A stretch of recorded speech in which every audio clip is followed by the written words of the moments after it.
महत्वाची बातमी भोंदू खरात पीडितांसमोर दैवी शक्तीशी बोलत असल्याचा बनाव करायचा। खरात गुंगीचं औषध दिल्यानंतर पीडितेसमोर एक यंत्राशी बोलायचा। खरात मोबाईलमधील ज्या यंत्राशी बोलायचा ते सिरी ॲप असल्याचं समोर आलेलं आहे।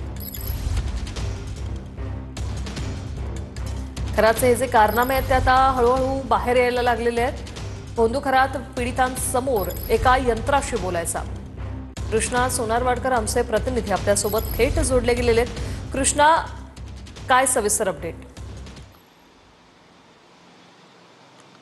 वृषाली, नाशिक पोलिसांनी अटक केलेल्या भोंदू अशोक खराच्या प्रकरणामध्ये खुलाशांची मालिका अजूनही थांबत नाहीये। कारण ज्या पीडितांवरती त्यांना लैंगिक अत्याचार केलेले होते आणि ज्या केबिनमध्ये हे सगळं चालायचे तिथे तो दैवी शक्तीशी बोलत असल्याचा बनाव करायचा आणि हे तेव्हा कारनामे सुरू करायचा जेव्हा महिलांना तो गुंगीकारक औषधं द्यायचा किंवा ते पेढे द्यायचा आणि त्या गुंगीकारक औषधामुळे जेव्हा महिला त्या अधीन असायच्या त्यावेळेला तो दैवी शक्तीशी बोलण्याचा आव आणायचा, जेणेकरून त्या महिलांचा अधिक विश्वास त्याच्यावरती बसेल। आणि या सगळ्यामध्ये काही यंत्र आणि ऍप्लिकेशन चा वापर भोंदू अशोक खरातनं त्या दरम्यान केलेला होता। मात्र या पीडितांना निवडताना त्यांचं किती शिक्षण झालेलं आहे, त्या ग्रामीण भागातून येतात का, त्यांना या सगळ्या यंत्रांची किंवा सोशल मीडियाची आणि अशा प्रकारच्या ज्ञानाची कितपत माहिती आहे याची पूर्णपणे कल्पना करून घ्यायचा आणि त्यानंतर त्यांच्यासमोर हा बनाव करायचा। आणि ज्या ऍप्लिकेशन आणि यंत्रांशी बोलण्याचा प्रयत्न अशोक खरात करत होता, जसं की वेगवेगळ्या मोबाईलमध्ये सिरी सारखं ॲप चालतं, त्या सिरी ॲपला एखादा प्रश्न विचारला की त्याचं उत्तर काही या माध्यमातून मिळतं आणि त्या आवाजामध्ये ते आवाज आपल्याला मिळवण्यासाठी वेगवेगळ्या साऊंड बॉक्सचा वापर सुद्धा करण्यात येतो। मात्र हे सगळे केबिनमध्ये सुरू असताना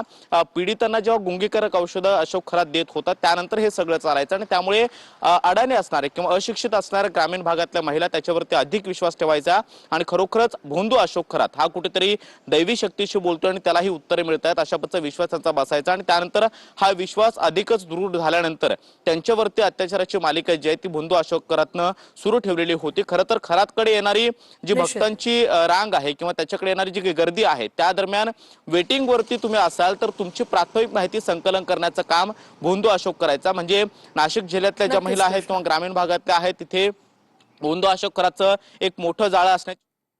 धन्यवाद कृष्णा, तुम्ही दिलेल्या या माहितीसाठी।